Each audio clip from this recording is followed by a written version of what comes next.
I'll give you a really quick run through of the controls.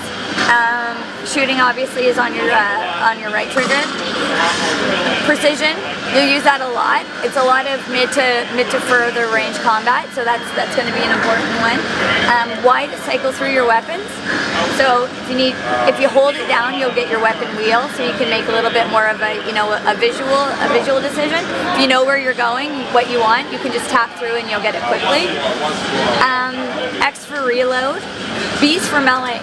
So if you're in close combat, you're up beside an enemy. B, you'll take them out by hand.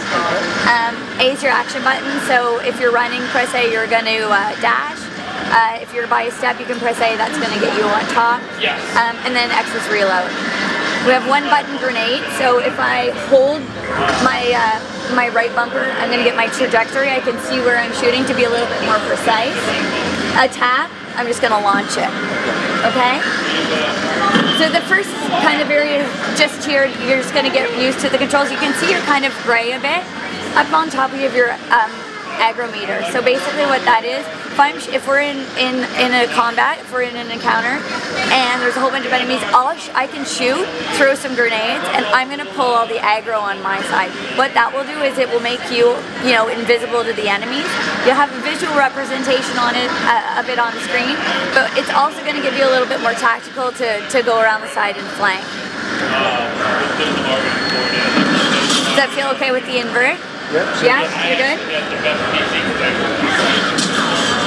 So what's cool about our move to the 40th day from a world standpoint is right now, the way the game starts is you're in Shanghai, routine mission, you're a mercenary.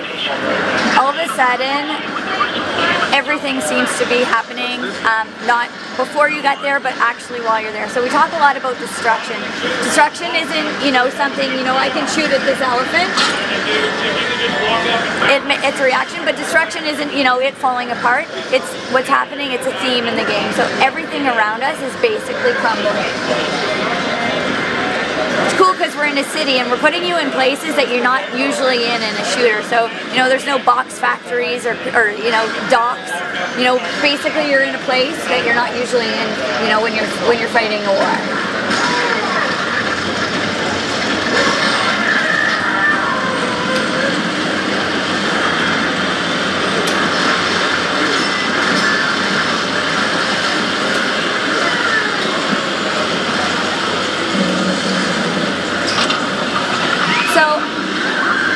About this not being something that you're totally integrated with, as insofar as the enemies aren't just standing there waiting for you. So a lot of times, when you're playing a shooter, you walk into a zone and they know you're coming, they're waiting for you, it's just taking them out. These enemies exist autonomously from you. So what's cool about that is it gives you a lot of choice and strategy as to how you want to take them out, because you're kind of walking in on them every time.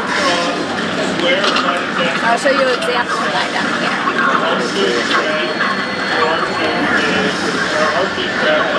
So you can hear in the background there's a guy, he's a zookeeper. He's not leaving his animals, he's kind of telling you some crazy stories about what his interpretation of what's happening, because everybody's kind of freaking out, obviously. The city's under complete attack and nobody knows what's going on.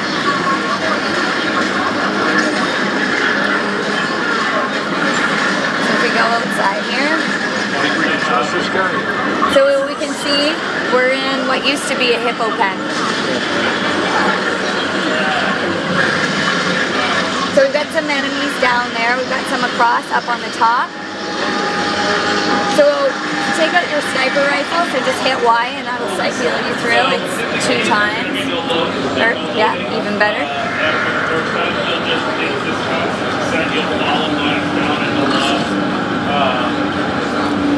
So because we have a suppressor on our sniper rifle, if we take out a guy and his buddy isn't watching him, no one's gonna know. So you can pick a dude. I'll take the first one out. I can see nobody's looking. Good headshot. Oh, his buddy saw it. So now we're engaged in combat.